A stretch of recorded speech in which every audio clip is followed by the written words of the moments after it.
All right, you're listening and watching the Mike Nelson Show. I want to thank everybody who's already liked and subscribed to the channel. We have close to 300 subscribers. I want to thank everybody. If you haven't subscribed already, make sure to subscribe right down there, whatever it's at, the right or left side. I'm not sure. I got a very special guest today. I got Norman Skinner. I want to thank him for coming on the show. How you doing today, Norman? I'm doing well, man. It's Friday. Yeah, it's Friday, September 16th. Hopefully everybody's had a good week today. Of course, you're not saying this on Friday, but, how was your week this week, Norman? My week's been great. Just a little this, little that. Some music, cool things happening. So, always busy. All right. So how did it all, musically, how did it all start out for you, Norman? When did you start singing? Why did you get into music? That was by complete accident. So if we're going to go to my comic book origin story, superhero origin story of music, it was like junior high. I wanted to play guitar, and my parents bought me like a acoustic, and I wanted like a flying V and all that stuff, right? And I messed with it for like a couple weeks, threw it in the closet, and forgot about it. Fast forward to about a junior year of high school, I had some friends that were playing a talent show, and I was just that guy, the guy that hung out in the room while they were jamming, and just the friend. And I think like 2 weeks before their show, their singer bailed on them, just left them high and dry. And they're like, "You're gonna sing." I'm like, "What are you talking about, dude? I don't sing. I don't sing at all. Maybe in my underwear or in the shower in my room, something like that, but I don't sing." So, but I was always up for an adventure. So we did the talent show. We got disqualified because all our friends were stage diving and pitting in the school. But I kind of caught the bug. So I started joining, crappy garage bands and just started paying my dues. But it was complete accident, man. I mean, here I am now, multitude of years later, but complete accident. I never sought out to be some frontman singer. So back in those days, what were you listening to? Were you already listening to metal, or what was? Yeah. I mean, I was a metalhead, but I was at that point in time, I was okay. So, like in school, right? You got the small metalhead group. We in the US, we're underground, right? We're the minority of music. There's usually like that one guy, you can tell he's into metal, but he only knows like certain metal, right? And everyone wants to turn that kid on to new metal, right? That was me, man. My friends were bringing me like just mixtapes at the time of just tons of different bands, because all I knew up until that point, I was listening to a lot of hair metal and MTV stuff, right? I knew about Metallica. I was, just kind of into Metallica and stuff like that. So they're like, "Dude, we got to get you like educated in the ways of the metal." So I was just listening to everything, man. I was listening, everything from, Testament to Dream Theater to Fate's Warning to Obituary to Sepultura, Megadeth, across the board. I was really a sponge at that time, just listening to all kinds of metal, just soaking it all in. So You graduated high school in the early 90s? Yeah, 93. 93. So basically all the grunge was going on. Were you into that kind of music? Yeah, I mean, I got into some of it. It was hard not to, right? I mean, that's what was just super popular. I mean, even today, I still have, some of the mainstay bands on my playlist. Like I'll still listen to some Alice in Chains and Soundgarden, maybe some Stone Temple Pilots. So, there's some of those bands that I got into at the time, and I was like, "Oh, this stuff's pretty cool. It's not that bad." But there was a lot of the offshoot bands I never really got into that I was like, "Oh, this stuff's just weird." But mainly, I'm mainly a metal dude for the most part. But I have my little bit of grunge I still dig on. So after high school, when did you get into your first like professional band? That wasn't until like 94, 5. I'd say 95, 96. And that was Tramontaine. So the way that happened in the Bay Area, because I was growing up in San Francisco Bay Area, we had a Bay Area Music, BAM magazine, which a lot of people in California are really, familiar with. And there was an ad in there for a band looking for a singer. They already had, underground demos throughout the world and, little reviews and things happening. And I was just this kid. I was about 20 years old. Came in, auditioned, totally blew my first audition because I blew my voice out within like 3 songs because I had this little PA that just couldn't be loud enough for them. But they could tell I did my homework. So they said, "Hey, come on back. we'll let you use our old singer's PA, which was still there. I guess he owed the money or something, so they didn't give him his PA back. Showed up and nailed it, but they didn't tell me I was in the band for like half a year. Literally, I was just like, kept going to rehearsal, played a couple shows, and still never told me I was in the band yet. One day, the bass player goes, "Dude, you're in." And the other guitar player's like, "What? We didn't discuss this." He's like, "Dude, he's been in the band for like 6 months already. Tell him he's in the band." So funny start. And with Tramontaine, you guys basically were just playing in the Bay Area then, right? You guys just did Bay Area shows, or did you guys ever tour? We only did Bay Area. The only time that we actually left the Bay, I mean, literally, we didn't even play in Sacramento or Reno or anything. Wow. Literally, it was the Bay. It was San Jose to San Francisco. Those guys never got out. We played one show in Riverside. Wow. And that was the in 2000. It was the November to Dismember festival, like Venom and Nevermore and Testament and all that. We played the main stage in 2000, and that was the final show we ever did. 22 years ago. Wow. Yeah, long time ago. And so when you up in the Bay Area, how was the metal scene in the 90s? I mean, because of course in the 80s we have the the thrash metal classic scene. How was it 10 years later? There was a dip, I would say. It was just a weird time, man. I mean, the thrash metal bands that were carrying the torch, some of them dropped off for a little bit, right? They weren't doing anything. And then you had new bands getting started, like Machine Head and stuff, just kind of, coming up. And there was just a lot of weird music. Everyone was trying different things. There was a lot of that rap rock hybrid stuff starting. But funny enough, I do remember a lot of death metal. A lot of death metal was just kind of emerging. I think that was just a lot of bands being like, we don't like what all these other bands are playing, so we're going to do this. Well, like Testament was doing death metal in those days, right? Late 90s. Yeah, they got a lot heavier around that time. Exactly. Yeah. And so, of course, new metal. Did you ever get into like new metal, all that kind of Limp Bizkit stuff? Because I know that was really big, when you were basically coming up. I never really cared for Limp Bizkit, never cared for like Kid Rock or any of that kind of stuff. I remember listening to the first Linkin Park and I was thinking, wow, this is different. This is different, but I never really stuck with it. I'd say the closest at that time would be maybe the first Disturbed album. They were a little, but no, never really got into that too much. So your next band, Imagica, how did you get into that band? So just after Tramontaine, I had a short-lived band called Machine Called Man. It was, I don't know what it was, man. The guitarist liked the whole math metal thing, but the rest of the band wasn't really math metal. So it was technical when it didn't need to be technical. And it was just a really hosh posh. It didn't really work. We had one show opening for Symphony X, and it was sold out around Christmas time. And luckily it was that show. Some guys from the Imagica camp saw me singing. Later, maybe 2 years later, when they needed a singer, they were halfway through recording a new album. I got a message from someone, I think it was a guitar tech or a roadie or someone affiliated, sent me a message saying, hey, this established, thrash metal band's looking for a new singer. We saw you at this concert. Would you be interested? And I was like, yeah, because the band I was in, like I said, really wasn't working. So met up with the guys. I remember meeting the guitar player to get a demo from him of songs to learn. It was at the Iron Maiden Halford Queensryche show or something. Met him. 2000s, right? Yeah. It was like 2004 or something. 2003, 2004. And I could tell, I was like, man, this guy's kind of a dick. He didn't really like me or anything. He told me later he was just tired of dealing with singers that were like wasting his time. So he thought I was just another waste of time. And I went down there for my audition. There was a guy sitting in the corner, just very mysterious on a couch, right? And some bands like to do that. Like they'll bring in a singer to like get their opinion on another singer or a guitarist. So I didn't know who it was. It was Neil Turbin, the first Anthrax. Wow. So he was there for my audition to kind of, give me the once over. Anyway, I did 4 songs and then they all left and came back in and he was gone.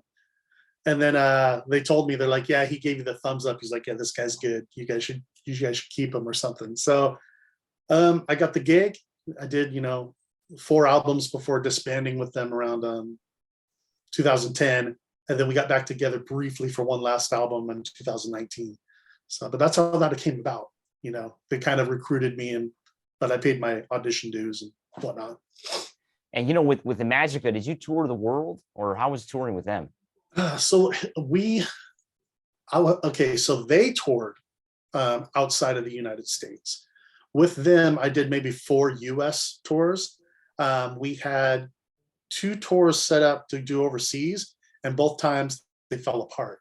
I don't know why. It just like things happen, and I wasn't in the business portion of it, so they didn't really let me know. I know that one of them was like the UK with Testament and stuff, and I was like, oh, that would have been so cool, but Playing Hammersmith and all that. It just didn't happen. So, and that's kind of been the story of my life. I miss out. Like I'll join bands where things were really big, and then when I join, we only do so much, things like that. But I'm still plugging away. But so that band, we did a lot of US, coast to coast stuff, but we just never did that. At least with me, I didn't get to go there. Like I know with their former singer, they did like a Gravedigger tour of Europe and things like that. So how was it like, you were basically just playing clubs in the Bay Area, to go from that to actually getting to tour? How was that as a musician? How did that feel? And you know what? Honestly, it was somewhat the same, because when I say US tour, these were not tours with bigger bands that they did at the time. They did, hey, we're going to do our own headlining tour. Well, that's probably, now if it were now and I was in the band and they were like, yeah, let's go do this, I'd be like, dude, that's a waste of money. Let's do a buy-on to a bigger tour with a bigger band and get more exposure. So, the tours we did, for instance, we'd go to one city and there'd be like 3 people there. And then we go to the next city and the place would be like 75% packed. So it was very hit and miss. The final tour, there were a lot of reasons I left the band. And one of the last nails in the coffin was in 2010. We were supposed to do a tour with Blaze Bayley, former Iron Maiden singer. So I'm like, hey, that makes sense. We'll get exposure for all these people, because just because in the Bay everybody knows who we are, outside California, that's a whole different story. You got to be realistic. But Blaze Bayley fell through, and he's like, well, let's do the tour ourselves, same kind of route, but we'll just do it as our band. And I said, no, dude, don't do it. That's stupid. It's just going to be a waste of money and time and effort. And kind of strong-armed everyone into doing it. Got some horrible band to do a buy-on for us. And they were so bad that we moved them from main support to opener. And let all the openers play after them. That's how bad they were.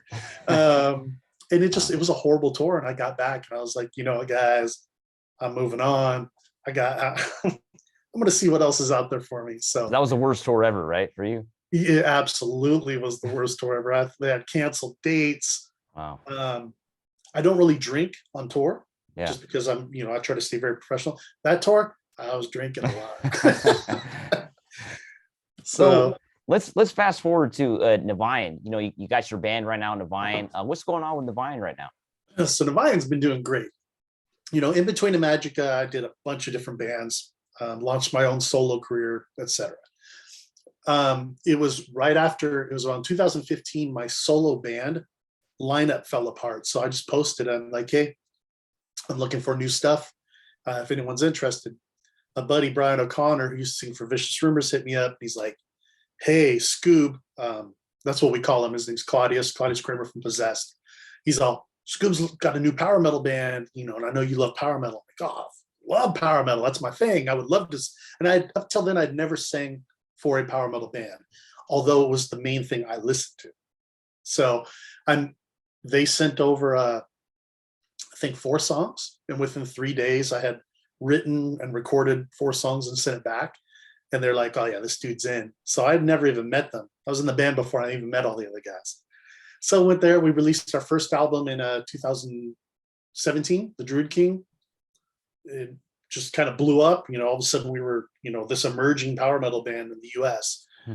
We did 2 tours to support that. The first tour was with Sirenia and Threat Signal, US. Second tour was with Vicious Rumors, US and Canada. So things just kept going good. Then in 2020, during the pandemic, we released The Ruthless Divine. again, rave reviews, media's loving us, growing our fan base. We did a bigger tour with a Soulfly, US Soulfly tour. That went great. And now here we are for round 3. So we're at this moment, I think they are finishing up solos for like the last 2 songs, and keyboards are halfway done for the new album. So as soon as that finishes up, it's vocal time, man. I'm going to be recording vocals for our 3rd album, and we hope to release it next year.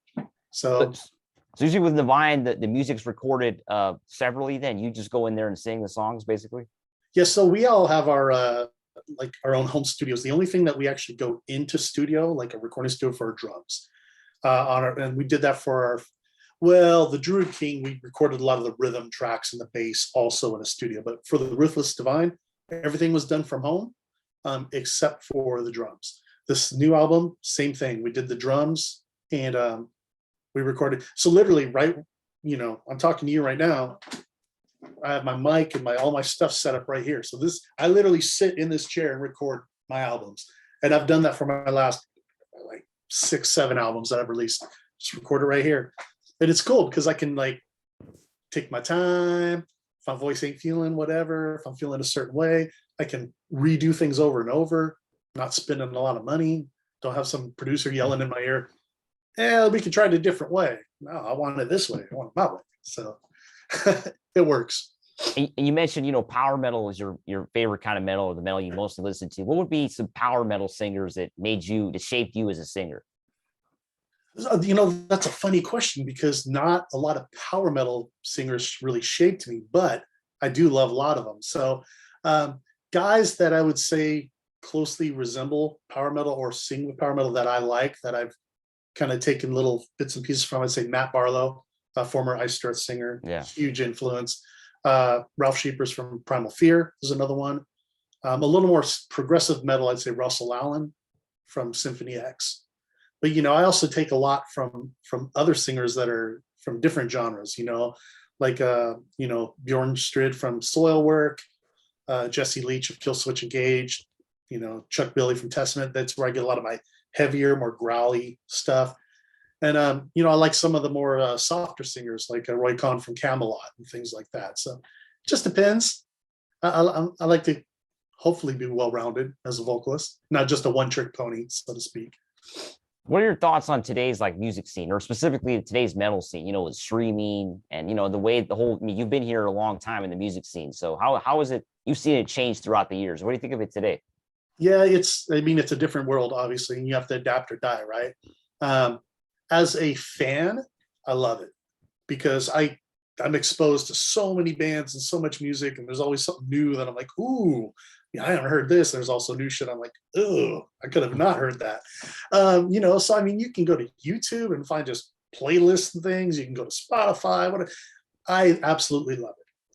For small bands, it's helpful. It's 50-50, right? It's a double-edged sword. So it gets us exposure a lot easier, right? People can kind of find us, with the internet and everything. That's great. But at the same time, you're in a sea of other bands, and it's really hard to break through. You know what I mean? When I go and look at, say, for instance, Divine Spotify, other users in our artist page, other users are listening to these bands. I don't know, like 9 out of 10 of them. And I'm like, well, I guess that's probably where we're at. People see our name and they're like, I don't know who that band is. Hopefully they check it out. So I look at it as a double-edged sword. It's not the way it was way back when, right? With the record companies and stuff, a lot of do-it-yourself. Half of me loves it. The other half of me thinks not so much. Maybe if we were getting paid properly for streams, that would change my mind a whole lot. Yeah. So obviously now with music, people don't really buy music, right? Like physical CDs and all that. So it must be really hard as a musician like yourself to make money. It is. I mean, we're basically glorified T-shirt salesmen. I mean, that's what it comes down to, man. We make all our money on our merch, or if I won't even say touring. At our level, we're paying to do the big tours. You're paying a buy-on to get the exposure from those bigger bands. You're paying for your bus, and and all the other stuff. So it's like it's an investment, and you're hoping that while you're out there, you sell enough merchandise to break even or come close. Luckily, we've usually broke even or come close on all our tours, which means we're doing it smart.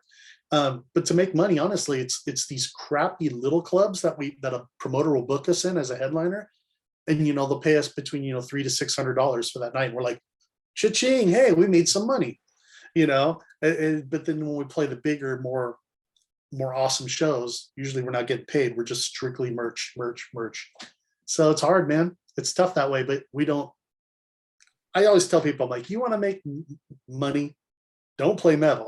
Yeah, Go play into something pop or else. something else. Yeah. Metal, you do it for the passion and the love. And so like you're talking about, touring small tours, sometimes you don't make a profit. Do you think sometimes like a lot of bands at your level, they have like things planned out, but then at the last minute they can't? Is that why a lot of times things get canceled last minute because of the money? You can. I mean, I would hope that a band would be smart enough to do their due diligence ahead of time so that by the time things are coming up, you're not committing to something. But I think you're right. I think you're 100% correct that a lot of bands don't. And then they cancel at the last minute. Oh, we can't do this. All of a sudden, when they look at the figures, like, oh, never mind. We were just kidding. Nevians had a chance to go to Europe 3 times, once for a tour and 2 other times for festivals. And I'm going to call it just like it is. We had a bass player in the band who, sabotaged it every time at the end. And, we think that he just was scared of making the leap and making the investment stuff. So, but we've took care of that problem now. He's gone. Yeah. That's just, advice for bands out there. Make sure you all are on the same page and you have the same goal and the same vision. Otherwise, things like that happen where you have one guy. Wow. Speaking on advice, what advice do you have out there, like for a young singer, maybe that's not in a band right now, and wants to get into metal music or hard rock music? What advice do you have for them? Well, okay, I'll give my advice, and then I'll give you the best advice I got. How about that? My advice is just do it. Don't be afraid. Just buck up, have some balls. If you're a female, whatever, just go and do it. I mean, that's half of it. Like, for instance, how I got started, I didn't sing. They're like, hey, we need you to sing. I could have easily been like, no, right? But I was like, okay, and so I just did it anyway. So that's my advice, is just take the chance, especially while you can, before you got, family and kids and mortgage. While you're young and you can actually do this stuff, take the chance, man. And the best advice that I ever got, it wasn't to me personally, it was just something I was watching. I was watching like MTV or VH1, and I was watching, it was an interview with Ozzy Osbourne, of all people. Yeah. And he could have been coked out of his mind or something, but I remember him saying, he's like, I'm not the best bloody vocalist in the world. And I'm thinking to myself, well, yeah, no shit. And he's not. He goes, but I surround myself with the best musicians I can find. And I was like, yeah. So now I think I've seen that interview, like a clip on YouTube of that. Yeah. So whenever I walk into a room or I'm with a band, I always hope that I'm feeling like I'm the weak link. I may not be, but I wanted to look at everyone else and be like, damn, because so that's me. I always surround myself with talent, and like this, it's no difference with Nevian. I mean, people that see us live and hear us, they're like, damn, these guys are like individually really good, and together it's like, when we audition people, they come in and they're like, it was tough to learn your stuff, well, good. That's what we want. We just don't want to be another band, especially like US power metal band. We sound more European than we do US. I mean, we have the heaviness of US power metal, but our technical prowess is very European. So that kind of sets us apart from most US power metal bands. I think most US power metal bands is, very iced earth or very, kind of. And speaking of Nevian, any shows coming up that are coming up that you want to promote, or touring plans for maybe next year? So we'll definitely tour.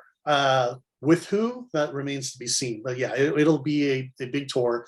It could be Europe, it could be the US. And actually, we've been kicking around the idea of Mexico, South America, heading down that way. But once again, we will be doing some sort of a buy-on opportunity, going out with a bigger band. So it just depends on what's presented to us. We did sign with a new management company, B Squared. We don't officially start with them till October 1st. So hopefully they'll be helping us move to a next level. So we're really excited about that. As for local shows, You know, we have a few throughout Northern California, which are, you know, they're all headlining gigs where promoters want us to play just to play and whatnot. So for us, those are just local shows. But we are excited for the upcoming LA, you know, Burning Fest 3.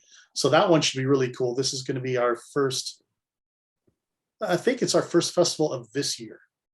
So so that one we're looking forward to, and there's a lot of great acts on that. You know, you got Riot, or Riot V as they're called. You know, Ross the Boss, Tim Ripper Owens is a freaking idol of mine. So should be really cool. Three Tremors should be great.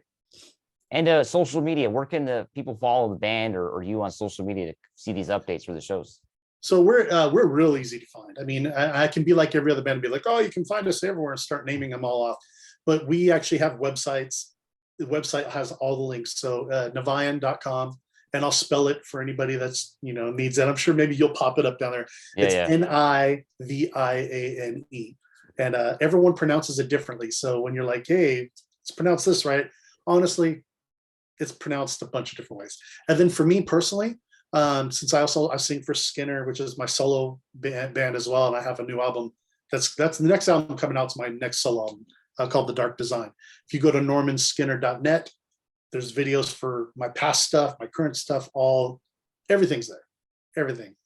There's even a playlist on Spotify. It's called the Ultimate Norman Skinner Playlist. It's got like all my like 180 songs I've released over my career in one playlist, except for I think like my first 2 early albums. So, you know, I'm easy to find, man. And then I'm really down to earth, as are most of the guys in the band. So if you're on Instagram or you know, Facebook, follow us. We'll follow you back.